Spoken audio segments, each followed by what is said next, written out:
This is the bench, yeah? I was born in New Zealand, lived in London, met my wonderful wife. Best thing that ever happened to me.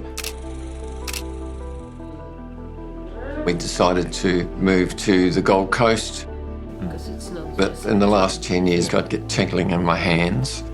I didn't really have any idea what was going on. It's only in hindsight I recognised some of the symptoms.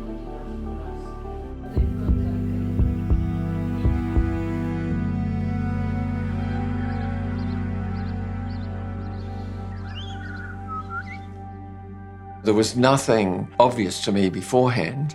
We were going to the gym, we were doing walks around the lake. I applied to become a tram driver, and a part of that I had to do a medical.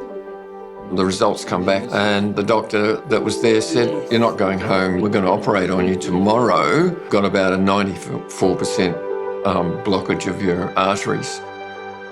It was a huge surprise because from the day one when he went on the treadmill and he was absolutely happy, to getting a phone call from him, "Oh, I'm not leaving hospital," it was like, what? I didn't comprehend it really fully. So I was quite happy to go through with the procedure because it was obviously going to improve the age that I would live to rather than the next day or the day after having some sort of catastrophic heart attack. Hey Joe. How's it going? Yeah, good mate. Good. Cameron here, all ready? Yeah, all ready to go. Apart from the 2-week rehab gym, there was no follow-up as such from the hospital or the medical profession. I did check to see if there was any kind of support group on the Gold Coast, and there was nothing there. It was pretty much, I'm on my own. Since the surgery, I would say that I'm probably more active. I think it's fair to say that without the gym, we wouldn't be able to do quite as much as what we do at the moment. Heart disease survival rates are changing enormously. The volume and numbers of people needing support is increasing year by year. Now we've got this sort of new area, a new challenge for our health systems to take on. SOLVE-CHD is about solving the care for people after they leave hospital with coronary heart disease. And then generate 10 reports out of the Cardiologists, physiotherapists, exercise scientists, nursing professionals, people working in basic science, and then finding a way that we can all learn from each other. Delivering new research and identifying the systems that we need to collect data, use that data to drive better quality of our cardiac rehab programs in Australia to try and solve this complex issue.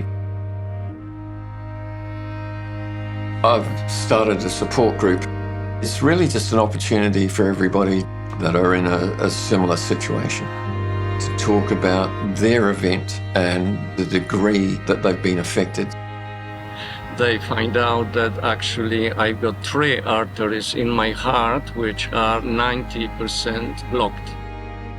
Julie Redfern found me via that connection, and she rang me up one day and said, "We have some things in common. Would you like to meet up and have a chat over a coffee?" I think Ross provides a really good example of what we can learn about caring for people with heart disease. It really highlights human beings like to talk to other human beings, and we're good at supporting each other. I'd love to see evolution for the people living with heart disease, that they're not forgotten. We need to think about structural efficiencies and how can we help more people live their best lives in the most efficient way. The outcome could have been really quite different. And I'm sitting here today thinking that's the best thing I ever did, was to apply for that job. The most important thing that a person recovering from heart disease needs is to be talking to people that understand the condition and the encouragement to keep moving forward.